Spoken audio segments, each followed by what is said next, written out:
To order the April 5th meeting of the Urban Flood Safety Water Quality District Board and the associated Budget Committee, which has the same membership. And we're going to do roll call. Go ahead, Wendy. Nancy Hendrickson. Here. Steve Fancher. Here. Eric Mueller. Here. Dave Ritma. Here. Seth Reeser. Here. Ashton Simpson. Here.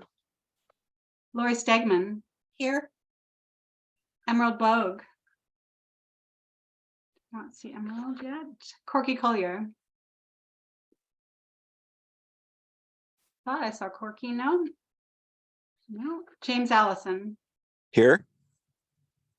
Mary Helen Kincaid. Penny Stephenson. Here. Eric Molander. Here. Ed Washington. Bob Salinger. Heather King. We currently have 10 members attending. Thanks, Wendy. And before we kind of launch into the Budget Committee and I ask for any public testimony, I just want to say I've gotten a good handful of emails today from board members kind of with questions about budget. And I just want to remind folks, so like you guys, I'm in meetings primarily all day.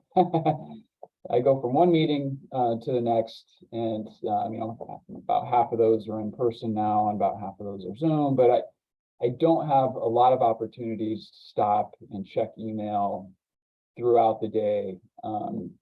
So I just want you guys to be aware of that. So I didn't have a chance to read any of the correspondence that I got from board members today. I will get to it. I'll forward it to staff. Thank you. The right channel is, if you got questions, send them either to me or to Jim to deal with. So thank you for that. Just also a reminder, if we're sending questions that are leading to deliberations about budget or other stuff that the board needs to consider, to keep those directed again, either to me or Jim, and not copying other board members, because that often leads to replies and responses and deliberations that the whole board should be a part of. And we all get kind of caught up in those and forget about those protocols, but just try to remember to focus and keep it directed just to me or Jim, and avoid talking a lot with other board members about stuff that's going to, again, be contemplated by the board, if that makes sense. And we probably, I mentioned to staff, we should do, just so we're on the same page and able to ask questions about what the processes should be in those cases. We should have a bit of a refresher coming up at a future board meeting around those protocols and what constitutes a public meeting, what's a violation of that type of thing when we're corresponding with each other and with staff. With that, I think I'm going to ask, are there any members of the public that wish to testify about our fiscal year 2023-2024 proposed budget? And Wendy, can you confirm that you didn't get any requests for public comment or any direct public comments on this topic? I did not receive any. Okay, I'm not hearing anybody's requesting to testify. So I think we're going to now go to Jamie and discussion on the GEO bond. Is that correct? I'm looking at the agenda.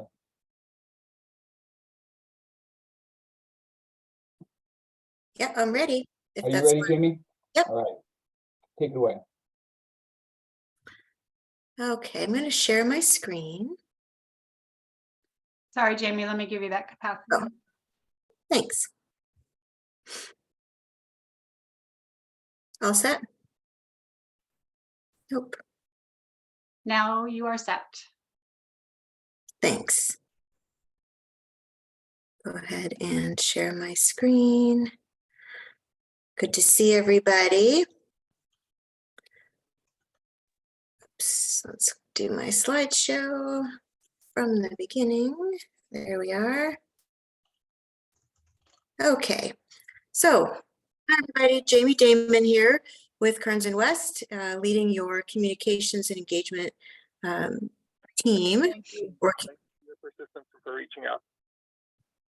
working with Aster and Carrie and your steering team.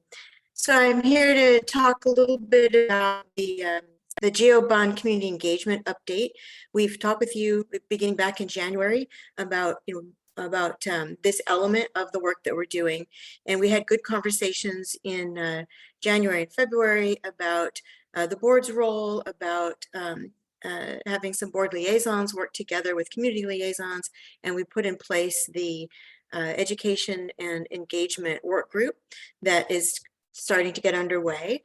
So we've had some conversations about the community engagement side of things, but we wanted to just dive a little bit deeper and walk through what you can expect here over the next few months, up to the point that you're going to be making your decision about which scenario you'd like to advance in the GeoBond.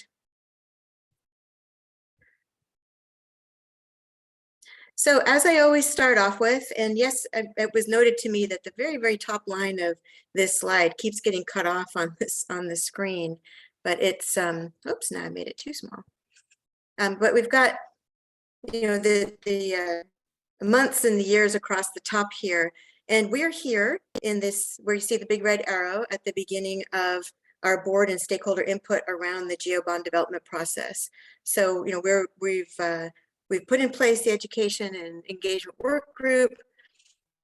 We're starting to formulate what the appropriate level of engagement and information and involvement needs to be and can be over the summer to help you inform you about your decisions. This is a reminder slide that Noah shared with you when he did his presentation earlier this year about the key steps in the GeoBond process. So we've established the leadership. You are the decision makers. We also have your work group that's supporting you. The electoral landscape presentation is happening today as well. So I put a little check mark there. So you'll hear more about that. The draft bond scenarios continue to be developed, and you'll hear some more about that. And here we are just talking a little bit about public engagement. That's an important aspect of the GeoBond process. So just a reminder of the goals of the public engagement process. So, we want the public to understand which GeoBond scenarios the general understand. And we want to help the public understand what these packages are and what the purpose is for the general obligation bond. We want to gather input on investment priorities, such as should we be focusing on the highest risk? Should we be looking system-wide? What's the extent of modernization now versus later? We also want to hear ideas and approaches for environment and equity and cultural history investments. And we want to explore opportunities for partnership. There may be multiple benefits projects or things where our partners are in a better position to lead implementation, but that we can have some benefits from. And so we want to be able to explore those opportunities. You'll see this little graphic on the side here with this little circle that says inform, consult, involve, and collaborate. I'm going to go one step deeper on this and go to this next slide.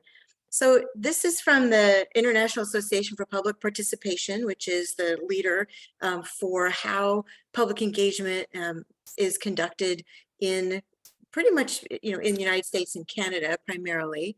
And you'll see there's across the top here, there's different levels of increasing levels of public impact. It requires increasing levels of engagement. And one of the things we've talked about here is right sizing the engagement with the questions that we're bringing to the public. And what we mean by that when we say right sizing is that there are a lot of decisions that have already been made that go into the GeoBond scenarios through the work that's been done. And so there are some spaces that we want to be able to have the public help us to help inform our work, but they're kind of small. So you combine that with what we learned from polling is our public is very unaware of the work that you do, very unaware of the flood risk. It's a very complicated and complex topic. And so there's a strong need for an information and education foundation for us to build. And so that means that on the spectrum of public participation, we're really focusing our work on the inform, consulting, and involving side. And you can see if you look at the goals here, it's to provide balanced and objective information, it's to obtain feedback on analysis and issues and alternatives and decisions, and to work with the public to make sure that their concerns are considered and understood. And so we have that feedback that they know that that we've heard what they've had to say, and we can benefit from their input. This also squarely keeps the board in a decision-making role. We may at some point collaborate with partners if we find that there are projects or aspects of projects or work that we feel like maybe they might need to be the lead on because they're better suited for that, and we can work together in mutual gains. But we're not quite there yet with the public. Oops, let me go back one more slide. So some of the components of the public engagement work are, your education and engagement work group, which we've already talked about, and it's already launched. We plan to be doing webinars, some webinars that we're hosting, but also webinars that we're working together with partners. We have a first webinar with the Columbia Slough Watershed Council at the end of April. That's primarily educational, informational about, who we are and what this work is and the work moving forward. We have talked a fair amount about doing some surveys that are pretty simple and will help us to capture parts of the public that may not come to a webinar, may only just see a social media post or something in a newsletter that's coming from one of our partners, but it's a way for them to weigh in and say, hey, this is what's important to me. So we'll be doing electronic surveys, and that's a little different from the polling. We'll talk about the polling a little bit later. The polling is more once you decide on which scenario you want to move forward, then it's polling to understand, okay, what is the monetary range that people would accept, and making sure that you're moving forward in the strongest position possible. And we're going to be doing events with partners. Tabling, that means that, having a booth, having displays. There's some really wonderful displays that you've all invested in as a part of Levy Ready Columbia, and some of those will be rolling back out again, but we'll also be putting in place information that's specific to the GeoBond, as well as the Flood Safe Columbia River, logo and work. And so that's tabling at events that are happening. We all know there's many events that happen in the spring and the summer. So we want to figure out where we can be the most strategic, and your education engagement work group are going to help us figure out where we can target resources the best. And we also are considering doing some tours. That's a kind of engagement that's just really wonderful to introduce people to the levee system, to aspects of the watershed and your work. And so there are several tours that are in the works. Bike tours, we're considering a walking tour, and so more on that will come. Speaking engagements, we're working on, we've got a slide deck that we've put together that we're going to be talking with you about later in May, as you begin all of your work as board members in engaging your community and networks around this work. And so we're hoping that you will take a lead in some of those speaking engagements. We'll work together to figure out, how to support you in that. For the webinar that we're doing at the end of April with the Columbia Slough Watershed Council, we have a mini panel that we put in place, and we've got a couple of board members that have expressed interest to be on that panel to help answer questions. So that's an example of a way to plug you in. And then some small group targeted meetings. And we haven't figured out exactly what those are yet, but we anticipate we'll want to have some sit down conversations with some smaller groups, and very well may involve all of you in some of those as well. So the overall time frame, I think that we've talked with you about, there is some urgency, to get out to the public in this window from spring through summer for a couple of reasons. You know, one is there's a lot of other events that we can piggyback on and work with. The other is that we want to capture, you know, folks' interest and input to be able to give to you in August when you're considering which scenario you want to move forward. And so we'd like to get underway in mid-May, and we are starting at the end of April, really on an educational side, but in mid-May, we'll be starting to work with your public in a more deliberate fashion around the different bond scenario packages and helping to engage them around some of the choices that folks have. And so you can see here the May through July, that's some of the events that I've already talked about. Your education engagement work group, they're going to be meeting from May to August to help us synthesize the information that we get from the public to help guide the engagement that we're doing to figure out how we can be most strategic given budget, given capacity, given overlapping interests with other groups. And then in the August-September timeframe, we'll bring all of that to you for your consideration so that you can be informed in making your decision about what your public thinks. And it helps to build your confidence in the decision that you're making because you know you've got a wide berth of folks behind you that are saying, yeah, this is the right thing to do. Some examples, you know, we're working with Cascadia partners, and some of the examples around integrating engagement, equity, cultural history, and nature-based solutions into bond-funded flood safety projects, because I know that is of what we can do is what are bond-funded flood safety projects and how we can include equity and cultural history and nature-based solutions as a part of those. You know, here, this is just some examples of some of the things that we've already heard from some of your partners and from some folks out in the community, just to give you an idea of the kinds of things that people are already talking about. So we know that there'll be a community oversight committee that you as a board will get to seat.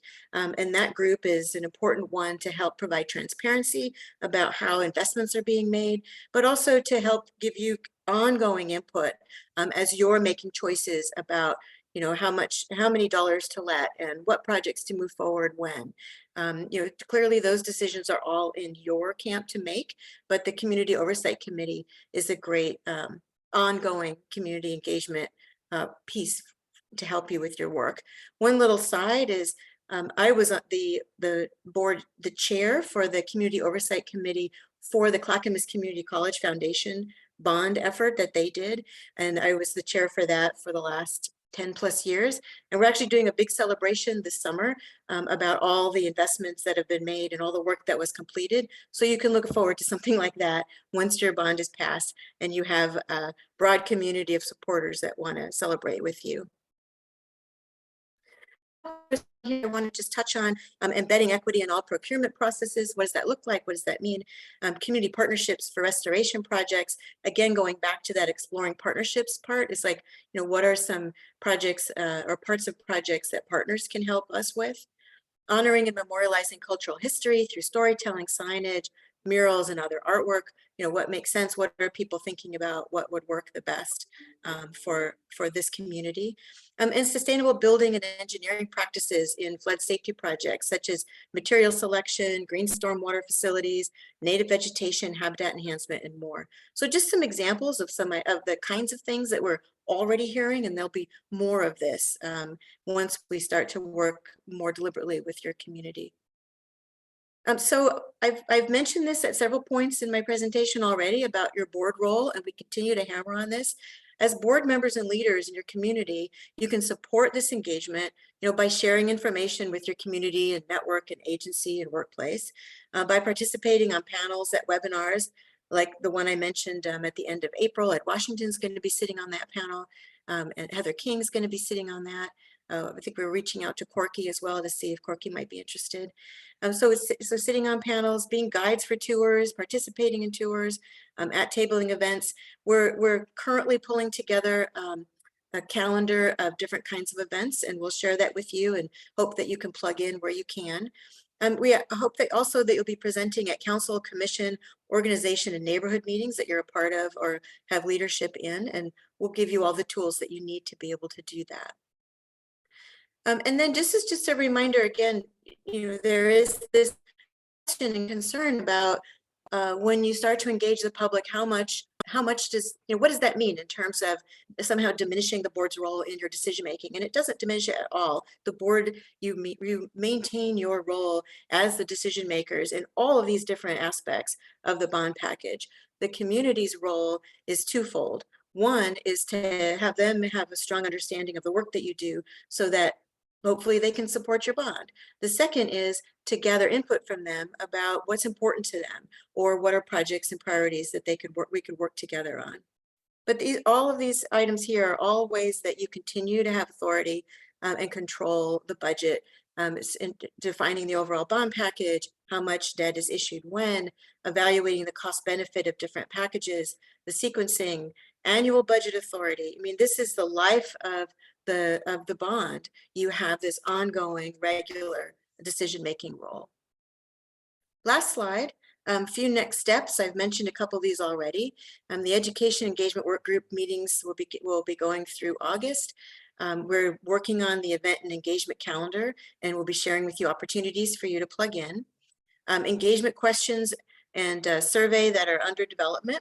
The first webinar, as I mentioned, is with our partners, Columbia Slough Watershed Council, at the end of April 26th from 6 to 8. And an event with partners, one of the first ones we've got on the calendar is the Vanport Mosaic Festival on May 20th.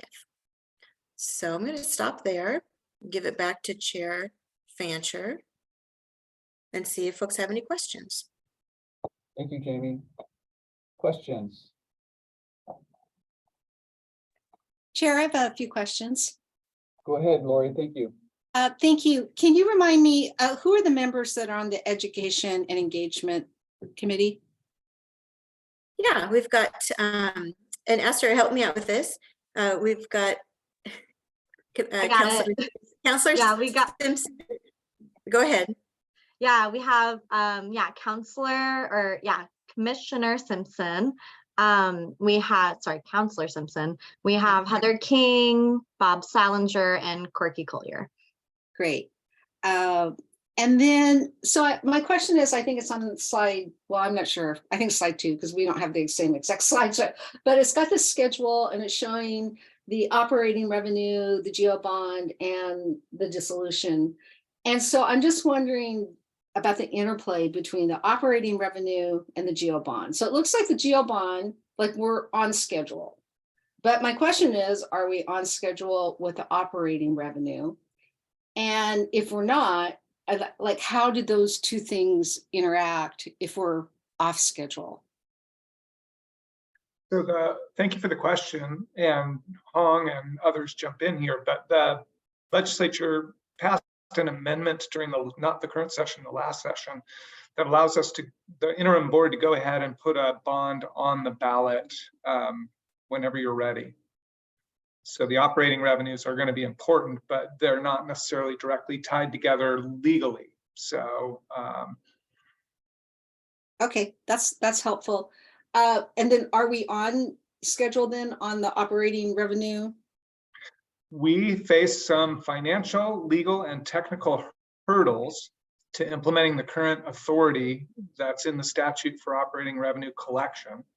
We've had some discussions with you, and we are working closely with Hong and outside counsel and others to come back with some recommendations about ways we might be able to proceed. The current fee-based structure that's incorporated in ORS 550 is workable. It's just incredibly inefficient and expensive. Okay, great. Thank you. That's helpful. And then the watershed improvement plans, are those already in existence, or are those something we have to create? I thought that at one point the individual cities had them. I guess I'm kind of confused. Great questions. We have various types of plans in place. ORS 550 calls on the new district to complete a new watershed plan in partnership with others who are working on the managed floodplain only. The watershed plan only applies to the managed floodplain.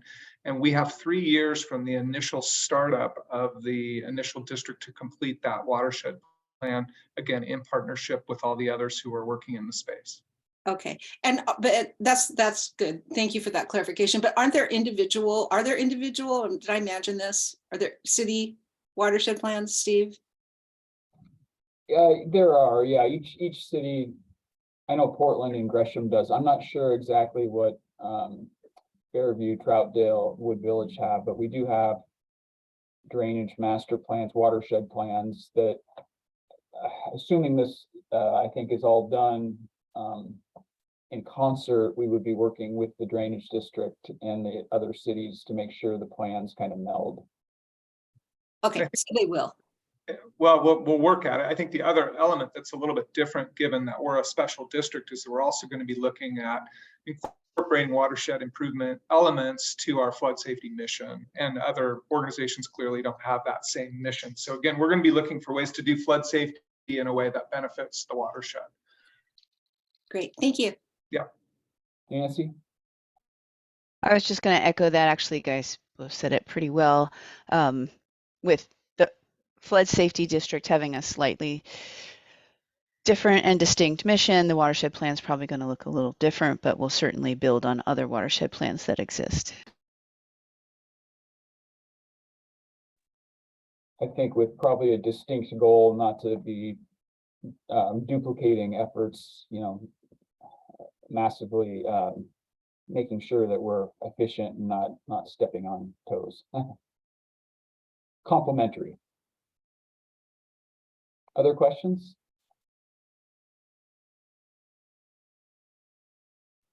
This is a little bit of a shy group today, which is unusual. And Chair Fancher, you know, we have couple of parts to our presentation we were going to give today. Oh, The okay. community engagement piece was one, and then the electorate analysis is the other. Let's go ahead and jump into the next part, and then we'll have folks think about questions for both. Okay, so the electorate analysis is Noah and Jake, and I'll let them get on screen and introduce themselves. Thanks, Jamie. Hi, I'm Noah Siegel with MSH Strategy, and presented in front of you before on the pathway to bond referral and communications. I'm specifically on board for strategic communications planning, and I have the pleasure of working with Praxis. Jake? Thanks, Noah. Hi, everybody. My name is Jake Weigler. I'm a partner at Praxis Political. My partner, Megan, is here as well. We are doing support work in the community engagement as well as the electoral strategy work for the project. Megan, you want to introduce yourself? Hi, everybody. My name is Megan Weaver, helping out on communications and coalition building. Thanks.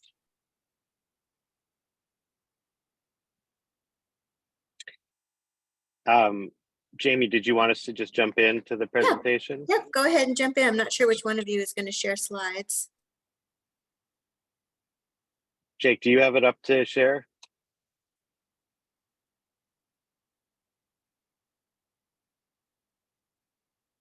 Great. Thank you. I'm going to just say a few words to get us going on the initial slides, and then I'm mostly going to let Jake and Megan take over, both because I fear that you might be getting tired of me, and also because I'm sitting in my car and they'll do a much better job. But as you'll recall in our timeline, I think it's on the next slide, we included electoral analysis as a key early step in getting ready for an eventual referral by the board of a bond measure. And the reason we recommended taking a look at what I mean by electoral analysis is going into the voter files for our jurisdiction, which is urban Multnomah County in the area of the Metro District, including the various cities.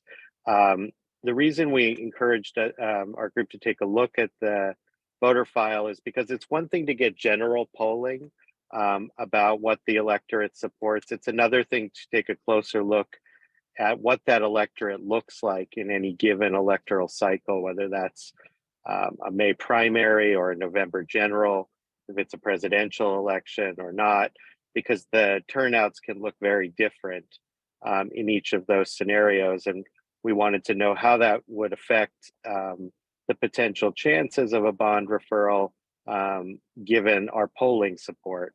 So as you'll recall, moving on to the next slide. Oh, see, this is what we're saying. We're doing what we said we would do. We're coming back to do electoral analysis. You know, and the reason for this is twofold. I think we'll get into it with you at the end of the presentation.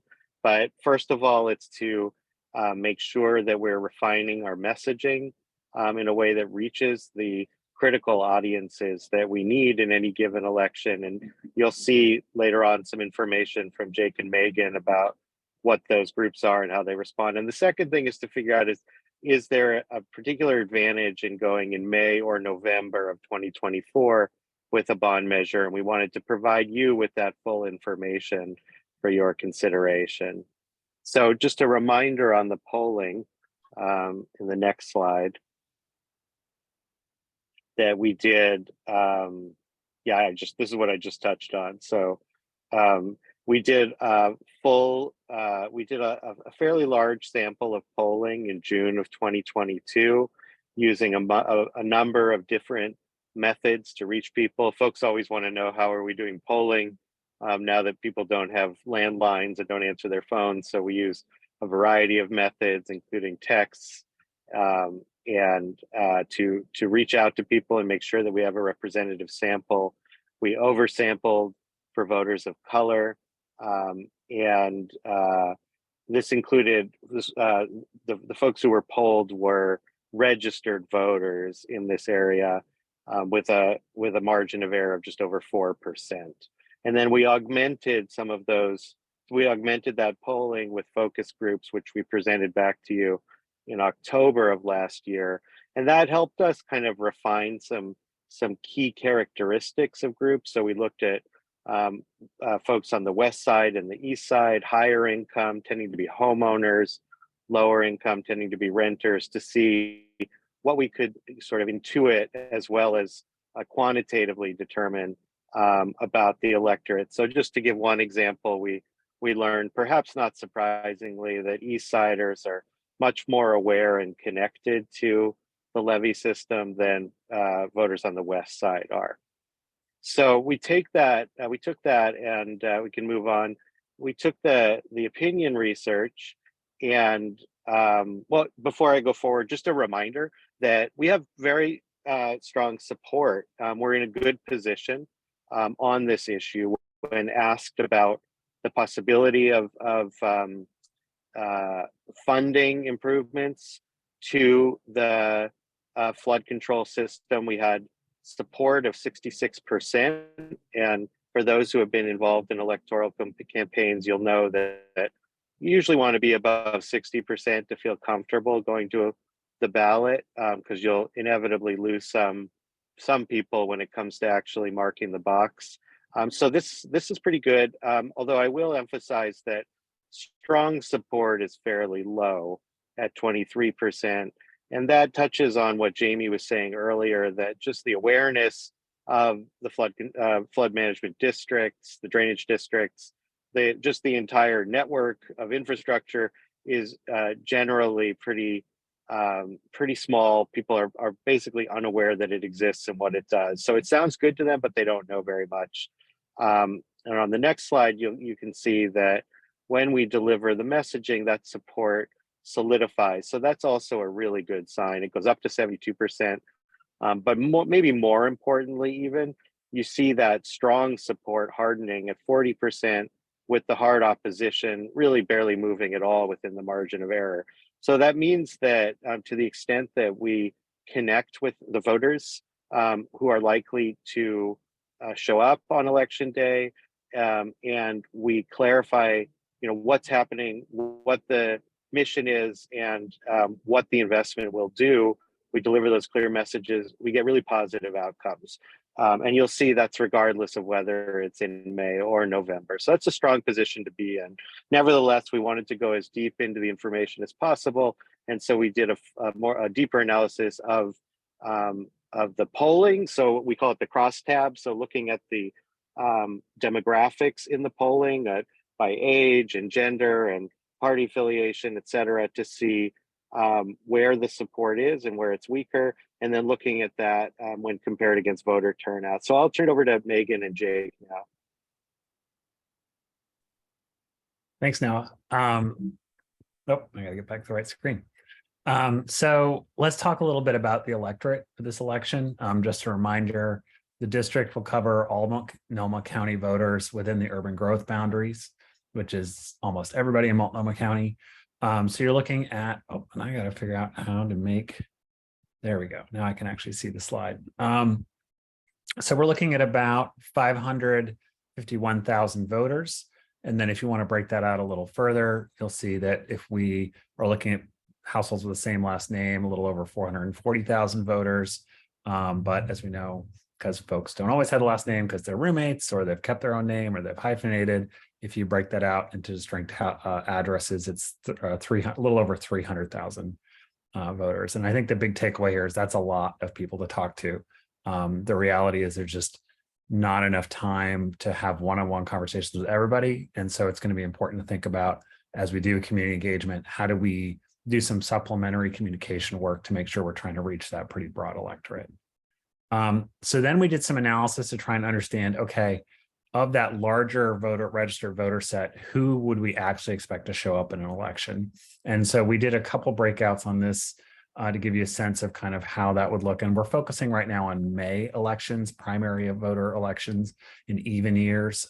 That's when you get a pretty decent level of turnout because your partisan primaries are on the ballot. So if we're looking at voters who voted in 2 of the last 3 primary elections, I should say, correction, 2020, 2018, 2016, you're looking at, as you see here, a little over 200,000 voters, a little over 167 distinct households if you use that same last name, or if we're just trying to send one to each house that has one of those voters in it, it's 135,000.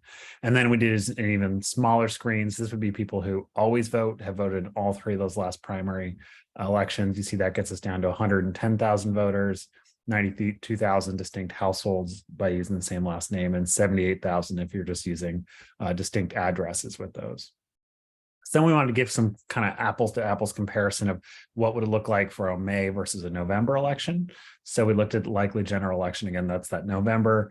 As you can imagine, in every other one of these, you have a presidential election. So that really boosts turnout. It's the most turnout you ever see in an election.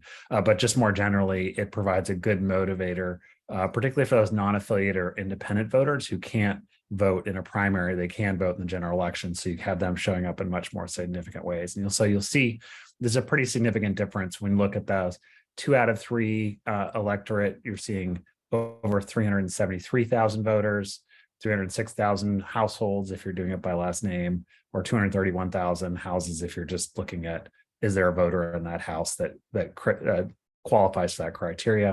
If you narrow that down further, people who voted in all 3 of those last elections, you get to 293,000 voters, 242,000 distinct households, or 191,000 distinct addresses. So even so, under the best case scenario, that's a lot of voters to communicate with. In addition, then we wanted to think about kind of who would be most receptive to our messages. And so we walked through the crosstabs to kind of understand different audiences within that electorate and kind of give you some better snaps about kind of how we can approach conversations with them. So we start out with kind of who are baseline supporters. As Noah showed you in that polling, we got an initial sense from people of kind of where they started out on the measure, on the bond measure, and then also did some information sharing with them, some different arguments. And then we asked them again at kind of the end of the survey, now that you know that stuff, where are you on the measure? And so we'll kind of walk through. These are the people who from the get-go were very excited about it. So Democrats, non-affiliated and independent voters, people identify as progressive or liberal, people who are 18 to 49, and then people that are 65 plus. Although, as I note here, people who are over 65 tend to kind of have their ideas about this, and then no matter the amount of information you share with them, they kind of stick there. So in terms of a persuasive audience, you might want to look to some other audiences. And then you get my Gen X compadres there in the middle. I don't know, we're grumpy, we've got college we got to pay for, we got parents that we got to take care of. I just finding that now I'm suddenly in that age bracket where people tend to be more grumpy. They're obviously the age demographic missing here. So less supportive. People on the west side, as Noah mentioned, they're probably less familiar with the impact of the flood control system and Some of them may not even appreciate that we actually are on the Columbia River. So there's just kind of a lower awareness than when you start out with them. Non-Portland Multnomah County voters. I know we have some folks from East County on the call. I'm not breaking any news to you that it is harder to convince folks in East County to support a tax measure than Portland. So this reflected that. I mentioned those grumpy Gen Xers, and then just people that tend to be more fiscally conservative, registered Republicans, conservatives who generally are not in favor of more taxes. So then we get to kind of that question I alluded to, which is, all right, so we started with a baseline. As we had a conversation with them over the course of the poll, who moved? And so you'll see here, number one, college educated women. Thank God that they are taking the lead on these conversations because they were very receptive to the message. Women, particularly women under 50. And then some of those age demographics I mentioned, 18 to 29-year-olds, but I'll also say 40 to 64-year-olds as well. So although Gen X starts a little more grumpy, you do help to move some of them along in the conversation. Democrats are pretty good, including moderate Democrats. I think that was interesting. Non-affiliated and independent voters who identify as moderates didn't tend to shift very much during the conversation. People who rent, people with a college degree or higher levels of education, and then the inner East Side voters, as well as those in kind of a workforce income level, $50,000 to $75,000 a year. So what are the messages? And we'll talk a little bit about this. And I can't remember if you guys got presented this in the past, but we evaluated a bunch of different messages in this conversation, and 4 really stuck out as kind of the ones that are most powerful when you're talking to people. And I'll just quickly walk through those. One is the prevention argument, which is the idea that it is easier and more affordable to prevent a flood than to clean up afterwards. That's fairly intuitive. Another one that was very persuasive is the idea of the pollution and environmental damage that occurs after a flood, spillover, toxic materials, things like that, that has a significant impact on the floodplain, and that it's an inequitable impact, that it tends to hit low income and communities of color harder. And so that it would be both disastrous, but an inequitable disaster. The third argument is the match, which depending on kind of your frame of reference, I like to think about the Tom Peterson, free is a very good price. The idea that you're going to get a bunch of money thrown in the pot from other taxing jurisdictions, whether that's the federal government, the state, or other sources, or it could be, don't leave free money on the table. If we don't do our fair share and pass this tax, then we won't be able to take advantage of these other opportunities. And the last one would be equity, around the idea that floods and impacts of floods tend to disproportionately impact historically underserved communities. Those are the 4 arguments that really resonated across the board. Some stronger than others, and that's what I'm going to walk through now. So in terms of that baseline support, the people that were already very excited about this from the get-go, Democrats, non-affiliated voters, that prevention and pollution argument. For progressives and liberals, all 4 of those did very well. And then for 18 to 49-year-olds, the pollution prevention and the match argument all did very well. So then we move into those kind of audiences I identified earlier. When you're thinking about a persuadable audience, people that move significantly over the course of the conversation in the poll, what message tended to resonate strongest with them? And so you'll see here, for the most part, all the arguments work, but some more than others. For college women, it was the pollution prevention and match. And I won't read down the whole list, but you can see there's some pretty consistent common denominators here. The pollution and prevention messages basically work across the board. And then for some audiences, you want to kind of plug and play some of those additional messages based on who they are.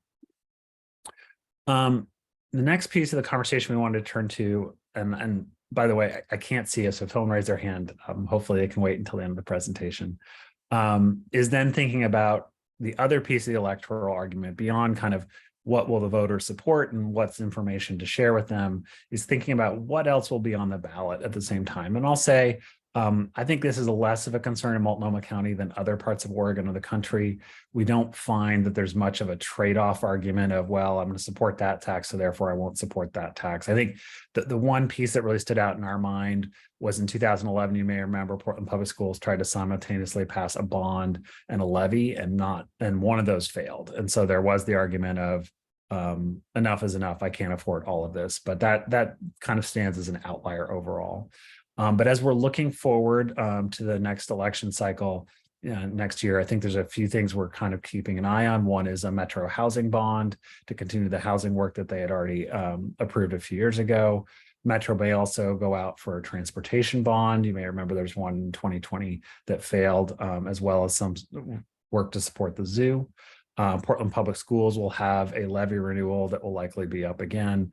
And there may be more. We're just trying to keep a sense of things and how crowded that ballot will be. But luckily, in our experience, that wouldn't be a strong enough reason to say, well, we need to hold back because these other jurisdictions are going to go forward. So some other referral considerations for y'all to think about. Generally, you have similar proportion of key voters in May and November. So the weakest demographic, as we mentioned, those grumpy Gen Xers are about 25% either way, whether you go in May or November. Basically, your West Side turnout remains consistent, about 21%, both primary and general. It's a good reminder to me, who grew up on the West Side, how actually a comparative small percentage of the voters it is overall. And the gender split remains pretty constant. As you remember from earlier, women are some of our strongest supporters. The share of the electorate they're going to make up is going to be pretty consistent, whether you go in May or November. So have some referral considerations here. Noah, did you want me to keep going on these, or did you want to pass that back to someone else? Yeah, keep it rolling. You're good. Okay. I can figure that out. Okay. So some pluses and minuses here we wanted you to all think about in the May, and I think this is probably the biggest thing, is a smaller electorate means you have less folks to talk to. You remember from earlier, I laid out some of the numbers of who you see voting in May versus November elections. Less people is less costly to talk to, and that's just pretty straightforward. Also think that as Democrats tend to be one of the strongest bases support for this, it doesn't hurt to look at an election like May, where they make up a larger share of the voters. And so you'll see there's the difference there, 76 versus 66%, which again is more about unaffiliated and independent voters showing up in November. There's just not a lot for them to vote on in that May ballot versus November ballot. The reasons to go in November, busier ballot reduces our share of the election costs. Also, there'll be more funding for outreach available to have those conversations. There's also reliable turnout for those supporters. There's a lot of other variables that may make May more interesting. We could see conceivably a competitive Republican primary at the presidential level in May. It's rare that we get that far in the electoral calendar and you still have a competitive presidential race, but who knows? And it definitely impacts things if that top of the ballot is something that, for instance, would motivate Republicans to turn out in a larger share. And then also as a good reminder that Portland is not going to have city council primaries next year. We're shifting the way we're doing elections here in the city. And so everyone will be on the ballot in November versus, traditionally you'd have people running in May. And then if no one got 50%, they'd run off to the November election. Thanks so much, Jake. At this point, I think we'll kick it over to Jim and his team on this staff perspective. Thanks, Noah. Thank you, Jake. So obviously this is a board call and you guys are in charge of when and if and how much and all those things, as Jamie began the conversation with. But in looking at the risk to our system of flooding, the age of our system, the cash flow needs to keep up with the Portland Metro Levy Study and the federal investments, and the slight risk that we don't achieve success in May, we think it's better to go sooner rather than later because it gives us more options to go back. We think that the electorate analysis demonstrates that there's kind of a wash either way. So when we look at the risk to the system and the need for us to continue the federal match, on balance, reserving the right as we go through the public engagement and do additional polling and work with you to refine the measure to a place where you're comfortable referring it, that if all those things can happen, we recommend currently hanging on to our goal of a May election with a referral sometime in the December or winter timeframe of the current calendar year or early next calendar year. Again, reserving the right to change that as we learn more and work with you to get to a proposal that you're comfortable with.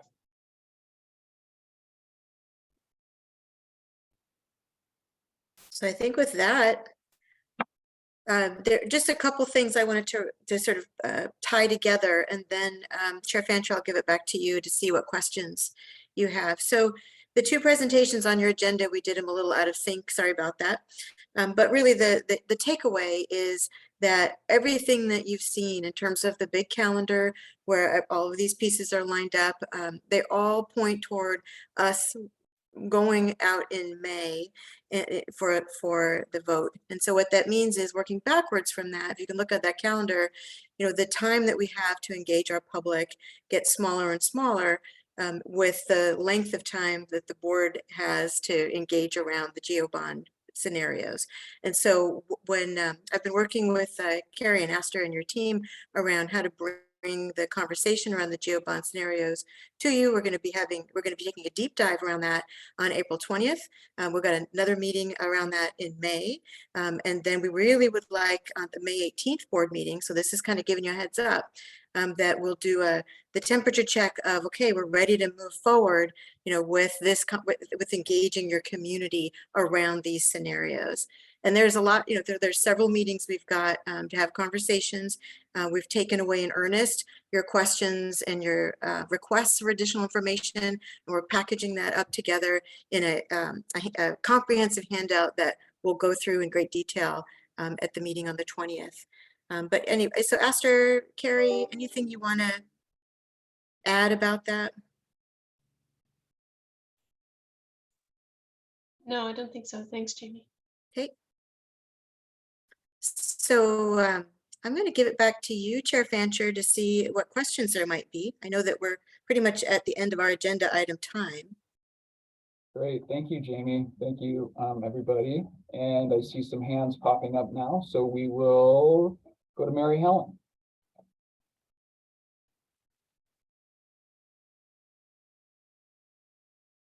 Mary Helen, you might still be on mute or Oh, I said technology is kind of taking a backseat to my physical healing. And so it's like, I can't figure out the camera. But my question is when I was talking to the neighbors and I could be around people, the biggest question was, we'd be crazy not to fund flood safety. We've stayed dry for 10 years. But we want to know what they're going to do with that money.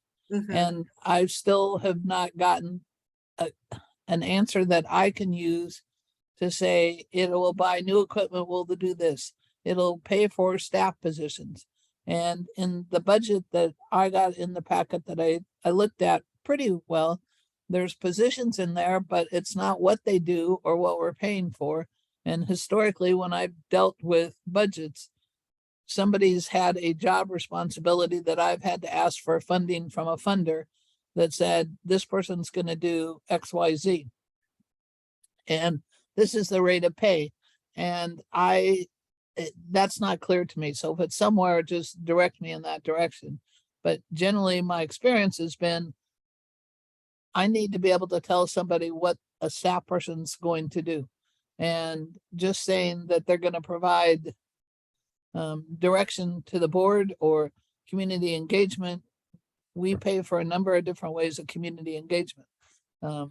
Consultants, staff people.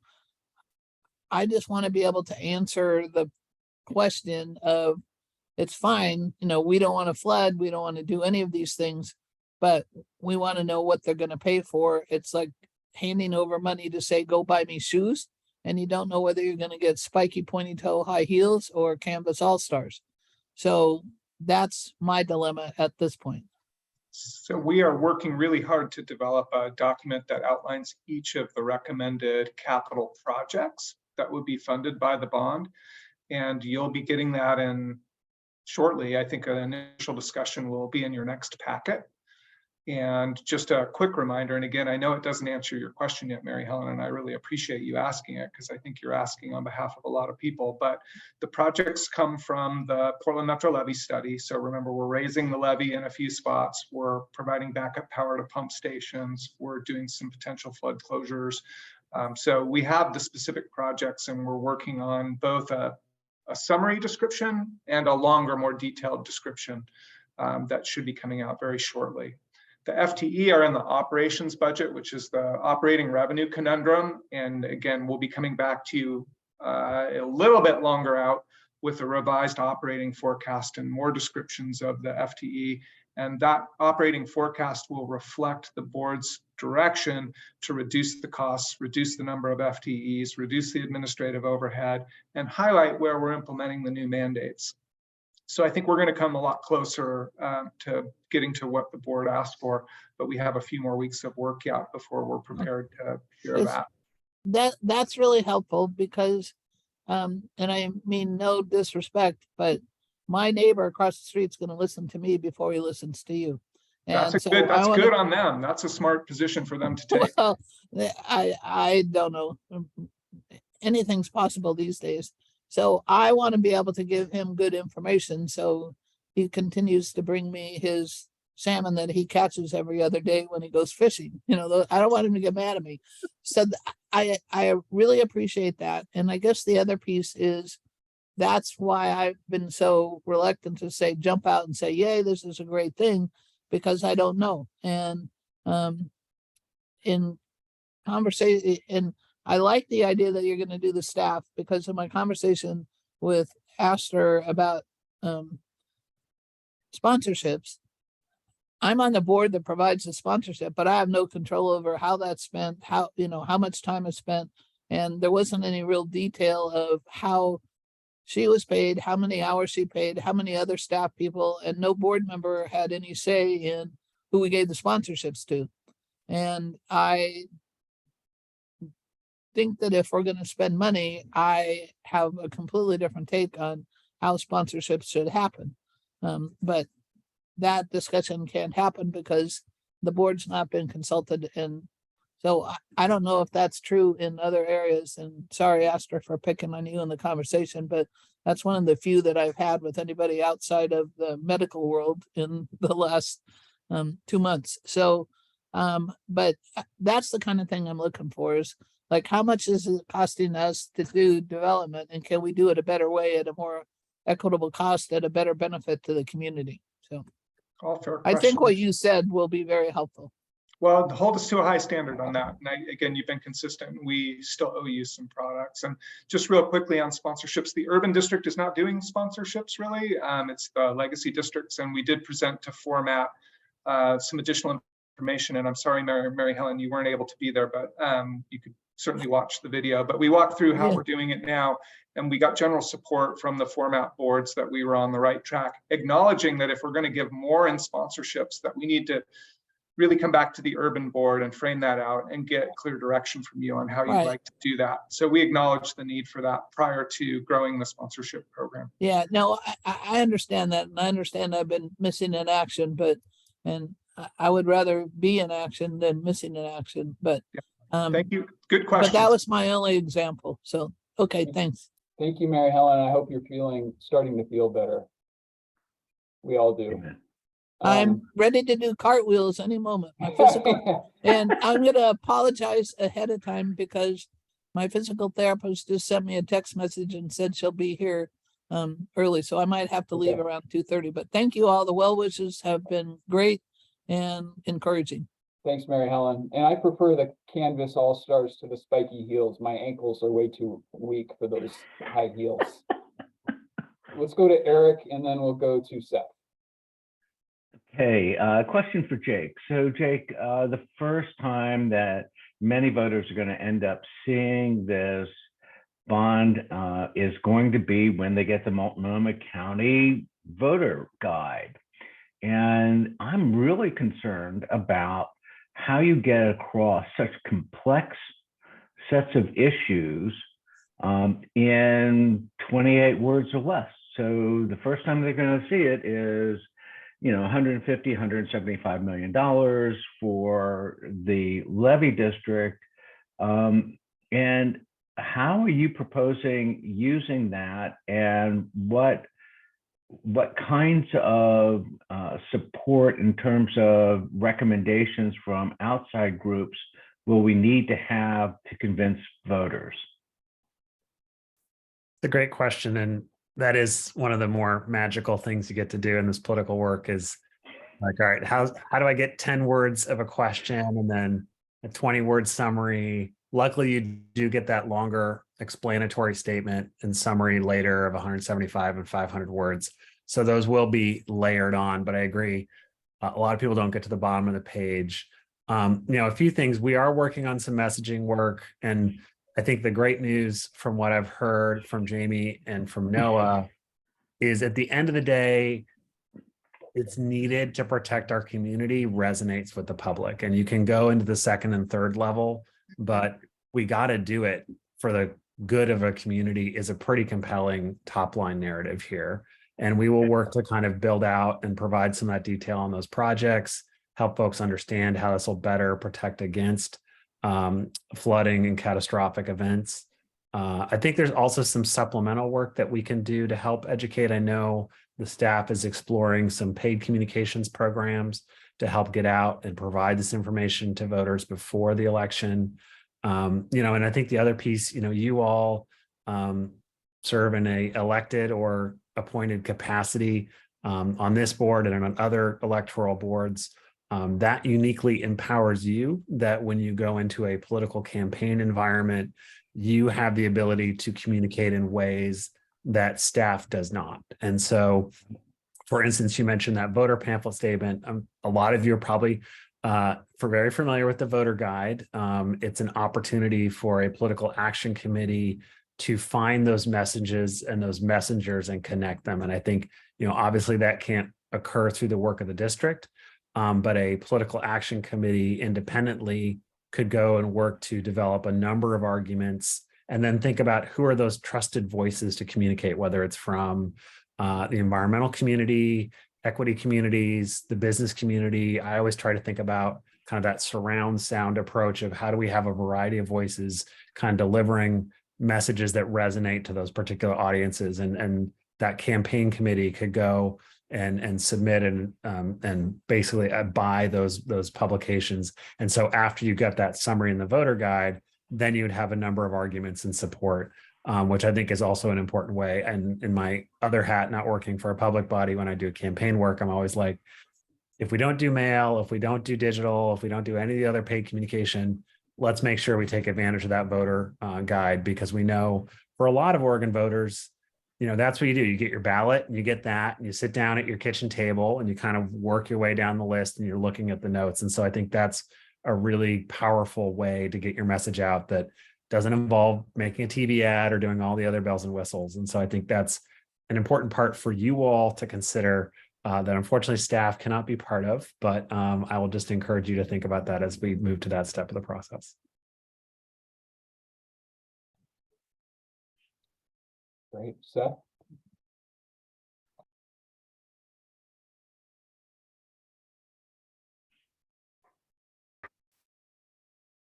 Just I guess a question or a concern just about the timing between May and November. I'm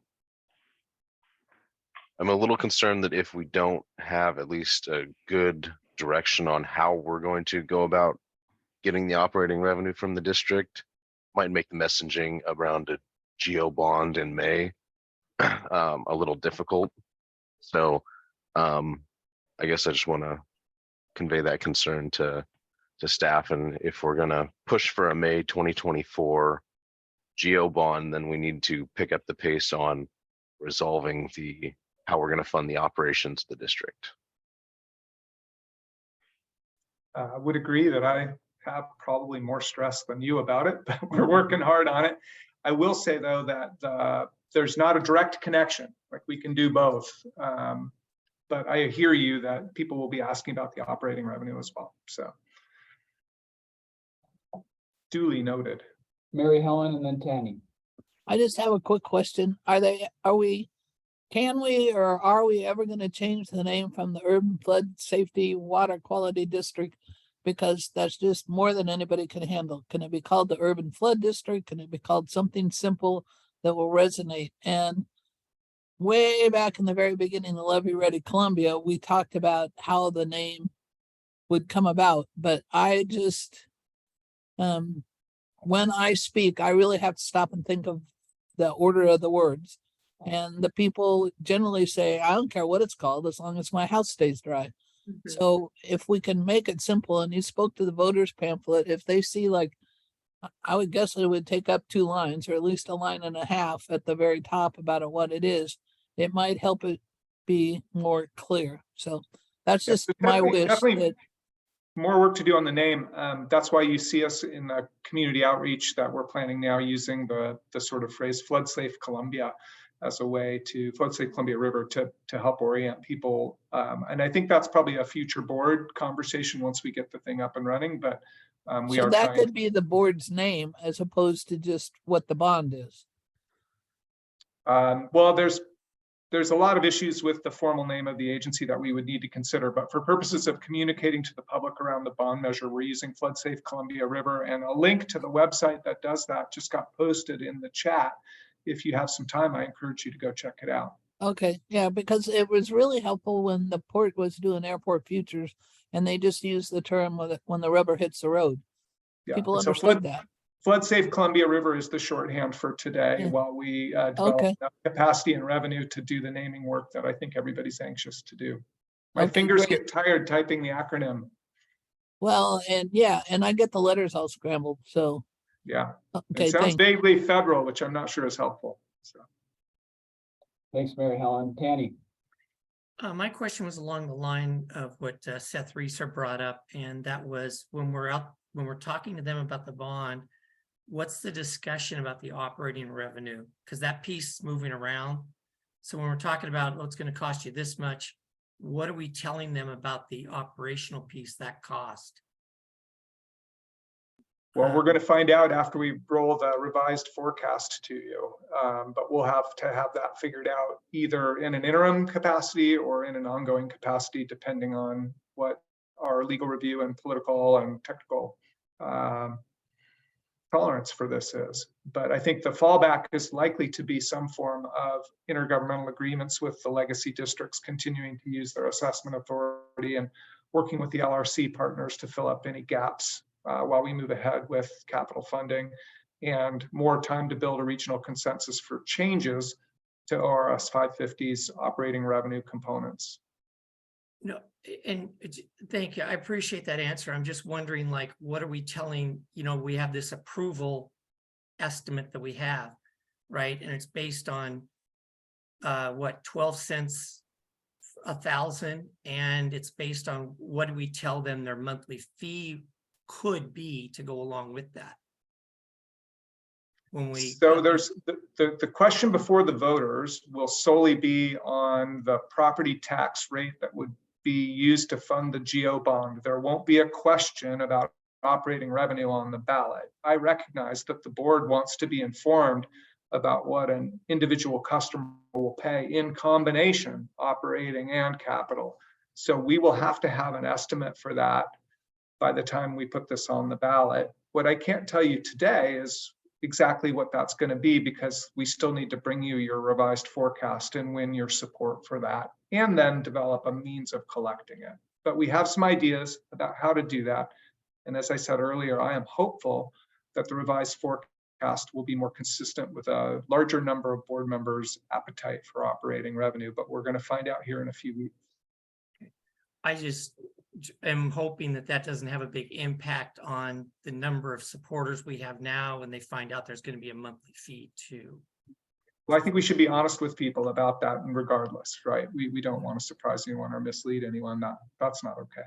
So, I would agree, Tammy, and I thank you for raising that. I wish I had the clear answer for you, but we're getting closer to it. And I do want to assure you that we really heard you about lowering the operating costs, and I think you'll see that reflected in the revised forecast. Thanks, Tanny. Lori and then Eric. Thanks, Chair. Jake, it's great to see you. So this is maybe for the political team. We've kind of been through the fire. Many of us just got our bills for preschool for all, so supportive housing measures. And I don't have to tell you that the PBA is like, no more taxes. And so I guess, especially kind of the narrative is like, if things aren't going to pass in Portland, they sure are not going to pass in East County. And so I guess I'm just really concerned about like, what is plan B? Do we go out 6 months later? I just think that people have such tax fatigue right now. Maybe they'll forget a year from now. I highly doubt it. But I'm just really, I mean, it's an uphill battle for East County anyway. But then if Portland proper is like, no, we you know, and even though when you talk to our economists, I think the PBA is saying, you know, we're quote the highest taxed region in the country, one of them. And while I believe that is true, it is only true maybe for folks in the, you know, 250, 300,000. So salary range. So anyway, so those are just kind of, I don't know, you know, it's not really a question, or maybe it is. I'm really concerned that, you know, and then I think the points well taken that the others are bringing up is like, I mean, can you say Wapato? It's like, okay, here, we're going to build this building, but we don't have operating funds. We don't know how we're going to operate it. And that did not turn out well. So there's just, and then the other thing is like, maybe we could get some more information. Like, I haven't heard anybody talk about the pollution, which I think is a really valid point, but you know, it's great that you polled, but I'm not sure that, maybe I missed that meeting. I'm not sure that this group has talked about pollution. So I just like to see what the data is around I don't know. I've never been through a flood. So somebody needs to walk me through what kind of cleanup has to occur when there is a flood. So those are just my concerns kind of all over the board. So I don't know if anybody has any answers. Well, plan B is on your staff's mind for sure. So thank you for raising the concerns. I really appreciate them. I think we all share them. I'm going to lean a little bit on our initial polling, which shows us well within striking distance of a successful vote, within the tolerance of the rate that we're looking to seek approval for. So we have headroom in what voters told us they were willing to pay. We have to develop a strong campaign from the public side to make sure people appreciate what we're doing. I think if the measure fails, our options are quite limited. I think we're going to need to wait probably at least a year to go back to voters. And I think our fallback is likely to be a delay on the capital program and local match. And the other thing that we're starting to set up for, and again, it's a competitive process, but we're working with our paid state lobbyist to identify opportunities to get additional capital from the state of Oregon. They are clearly interested, but it's a competitive process. And we continue to look towards FEMA and other agencies where we can get additional capital. But honestly, the fallback is likely to reconnoiter, reflect, do more polling, refine our bond package, and go back out again and seek additional approval. I think that's likely. We won't be able to fund the entire capital program from the state or federal government, I don't believe. If I could add just one short point, it would be that the second round of polling will be really close to when we're seeking referral. So to try to get you as updated information on voter appetite as we can prior to that vote to refer that decision. And just to get the more specific pricing and project list and descriptions and so on in front of voters to see if that either helps or hurts. It'll also be the closest polling we'll be able to do prior to the election. So you'll have that information before we ask you to vote to refer. And I'll add two things. So first, we do have messaging about the pollution impacts of a major flood. Those were included in a one-pager that we sent out, I think about a month ago, but we can send you that one-pager again to give you kind of a refresher, and you'll see those messages echoed on our Flood Safe Columbia River website as well. And then I also wanted to pass it off to Jake briefly, not to put you on the spot, but I know you had some preliminary conversations with PBA, and I think it would be helpful for this board to hear just like a high-level summary of what you heard from them. Absolutely, yeah. And for folks who aren't familiar, I got the short straw where it was my job to convince the business community to get on board with tax increases. That's always my favorite project. But the good news is that's actually gone really well. I met with PBA, the realtors, the kind of the business consortium for Portland metro area, smart growth. I heard the same rhetoric that you heard as well about kind of the overall tax increase environment in Portland and how that's impacting the business community. But they also were more than happy to put a bracket around this and said, yeah, you know, we are concerned about the overall level of taxation, but this is an essential core service for the good of the community. We recognize it's also a very small price tag compared to a lot of these other conversations. And so, you know, we're going to tell you that this is our overall approach to taxes right now, but we also would bracket this off from that. And I'll also say, I think there are some really compelling arguments for the business community around this. As people may already appreciate, you know, you think about all three of our interstates run through that floodplain. So in a large flood, you'd have a catastrophic effect on kind of economic activity and the mobility of goods and services around the region, in addition to PDX being there as well. So you lose all of that transportation. Plus, actually, something I've learned is a lot, when you think about a lot of that infrastructure around that area, that's a lot of warehouses and other kind of materials and goods and services. You think about the FedEx and the Amazon fulfillment center out in Troutdale, like a lot of economic hub happens right there. So it would have kind of significant spillover effects on the whole regional, even statewide economy. And so I think folks really kind of like, oh yeah, when you put it that way, it makes a lot of sense. And so I feel like we will be able to get there with the business community. I'm sure we will hear some grumbling that is about the overall environment, but I came away from those conversations pretty positive. And as long as I got the mic, I'll just add one more thing. I know I hear everyone on that operating revenue, and I know that's a very complex conversation that needs a final answer. In my outreach, I think it's useful to point out that there are some other jurisdictions in the area. I won't name names, but like, for instance, one was in the Willamette Week today about kind of a potential new tax under consideration and how much of that money is then getting used up for administrative costs. And not to point fingers, but more simply to say, we know it's really important to do this the right way. You know, that there are a lot of other jurisdictions that have tried to do things like this and it has not gone particularly well with recent revenue measures. And so that's why it's really important to be intentional here. And obviously we know everyone would love to have a final answer, but we want to make sure we get to you with the right answer that's going to work for everybody. And I think that I found at least give some space to kind of help that conversation take a little longer to mature. Eric, thank you for your patience. The last point I would make is that the status quo without investment turns into a really expensive proposition for businesses and landowners because of the flood insurance challenges. So the status quo can't quite stand without it being worse. So we're working on that information that will be coming to you in the next few weeks as well, with some comparators to what people pay today, what they would pay without accreditation. And as soon as we can figure out the allocation of the operating revenue, what they would pay in the future. So we're getting closer to being able to provide that. That's really helpful. One last question. So am I correct, Jake, and so this measure, does it go through Multnomah County Board for referral? No, this board has the authority to independently refer it. To refer it. Okay. Okay.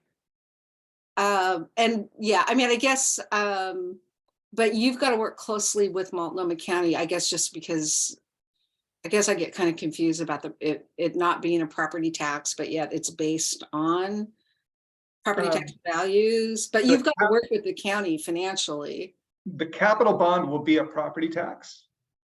Okay. The operating revenue remains unclear. Okay. Okay. Gotcha. The current fee-based system is problematic. A property tax-based system is also problematic. Correct, okay. Councilor Ritma? Okay, got it. Thank you. Eric, go ahead. So one of the questions I have for Jake is, sometimes there's a magic in a number. If it's $9.99, people don't think of it as $10. With your experience in the electorate, is there a point at which people just sort of say, wow, it's only 125 million, that's a steal? Or if it gets to 250, they say, no, wait a second, that's serious money. And the reason that I'm bringing this up is one of the options that the board has is to look at a bond measure now and a bond measure later, because we've got about $40 million worth of capital in our current thinking that really is for the period in years 11 through 20. So any advice or insight into how the electorate would look at potentially splitting it? Would it be easier to be favorable if we just asked for a smaller chunk now and another small chunk in a decade?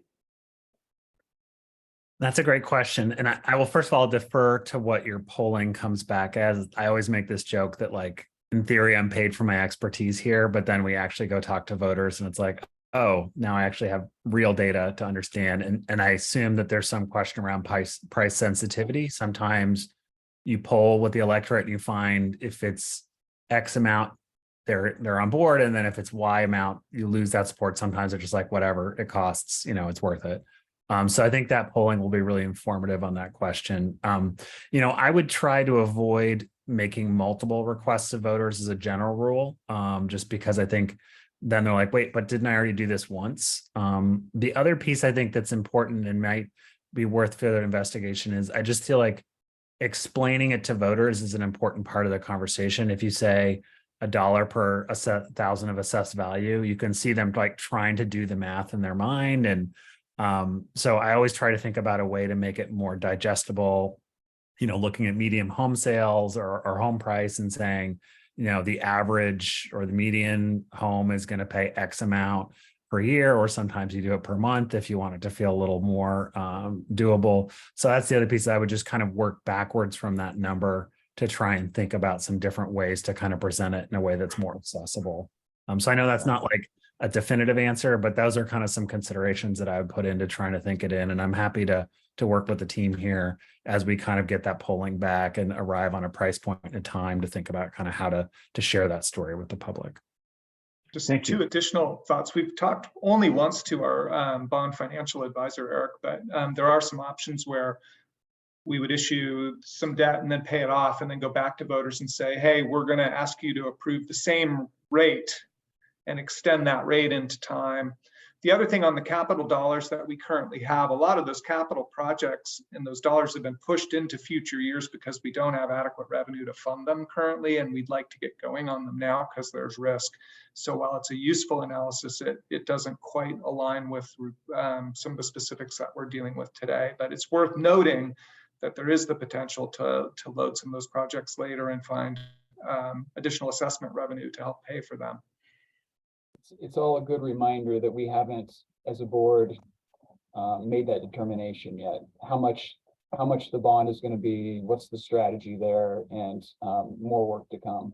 And a good reminder of how important it was to work on the operating side to try to minimize the expense as much as possible, knowing the bond was going to be on top of it and knowing that it all has to go together.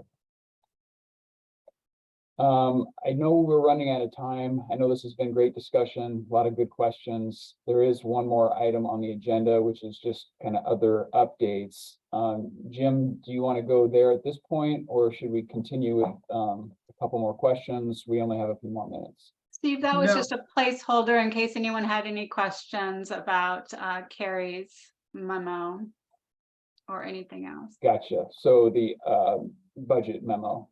And I guess what I want to tell you is we are working really hard to give you more detail on the bond program and a revised forecast. So those things are coming. We're also working hard on the insurance analysis and what people would pay under a non-accredited situation. So there will be a lot of material coming at you. We are really trying to be conscious of getting you material in advance so you have a chance to look at it. And we continue to work with Jamie and other experts on how we can create space for the kind of dialogue among you that I think is really going to benefit your decision making. So you'll see probably some more approaches to trying to do that.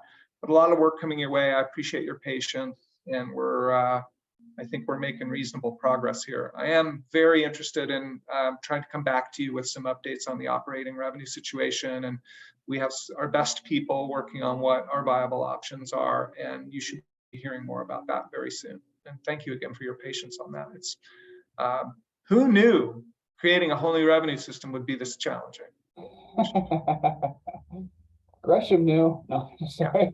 We try it all the time. I mean, we've been trying to get more money for natural resources, for parks, for all sorts of things for decades. It's just, it's challenging out here.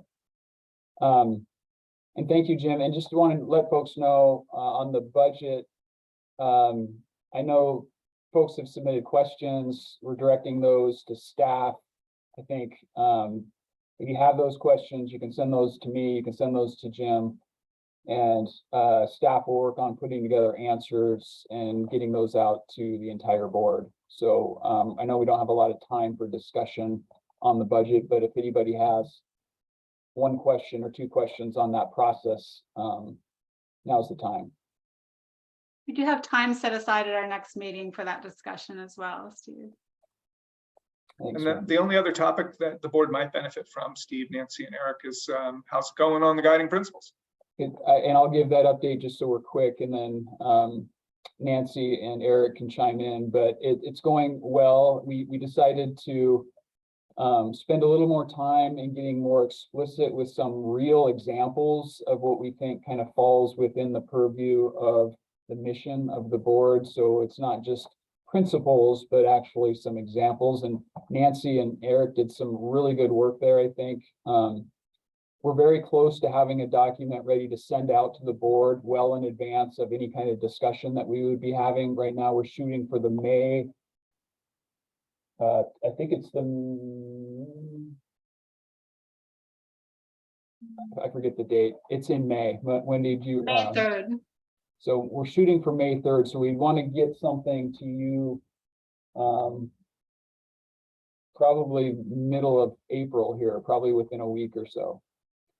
And anything else, Nancy, Eric? Great. That's it. Okay, well, we're right on time, it looks like, maybe 1 minute over.